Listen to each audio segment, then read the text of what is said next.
Hello, ladies and gentlemen, and welcome to the UKEL Spring Split 2021, Week 5, Day 2.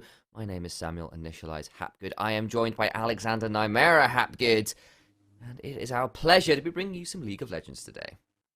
It is, and it's been a little while. It feels like I've been doing a bit of the roulette in terms of who I've been casting with, and I end up landing back with my trusty old brother, old brother too. You know, he's way past it now. You move, in initialize, but two teams which have had some new faces to them, of course, coming into this split, but some veteran names, of course, in the organizations themselves of Munster Rugby Gaming versus Viperia. Yeah, absolutely, and two teams in two very different positions. Viperia kind of pushing towards that second place spot in the league, behind only Demise right now in terms of at least the win numbers. And then on the other side, it's Munster Rugby Gaming, who could not be doing worse really in this league. They are 1-8, and I know we've been doing a little bit of number crunching before we came on air, and they've got a lot of work to do if they want to get their way up the standing, if at all possible. So they are 2 games behind Mythos in the 7th place spot, and then you've got Nerd Rage, London United, and Lucendi, which are 3 wins ahead of them, I believe, at 4 and 5 respectively for all 3 of those teams.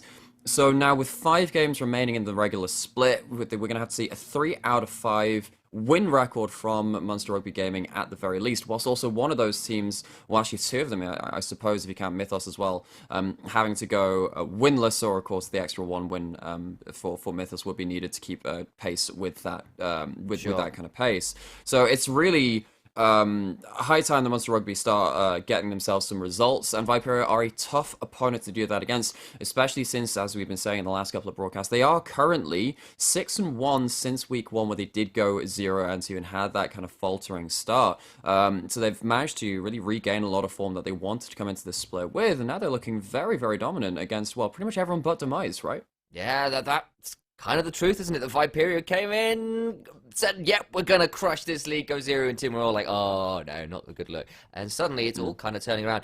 The other team, of course, is in a similar vein, would be someone like Hive as well, starting to turn on the gas a little bit. Also in second place. Also in second place. And that means that, Hive took down Demise, I guess is what I want to say. They have leveled that first loss for the top team right now, and I think if Viperia want to be in contention to kind of prove that they are also worth being in the second place, they at least need to be putting in a great fight there.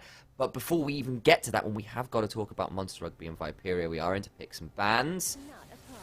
Senna that's come out for Munster Rugby Gaming. It is the misfortune of Viperia. That, of course, means that Munster Rugby will be on blue side, Viperia over on the red. Okay, so just another thing, just keeping house with what's happened with Munster Rugby recently. They've had a couple of roster changes. Polyakov coming into the mid lane. Now we've got Raisins coming into that support role, who's, I believe, a relatively honoured figure within the UK scene. And this will be our first chance to cast him, so pretty happy with that one ourselves. And we see these bans coming through.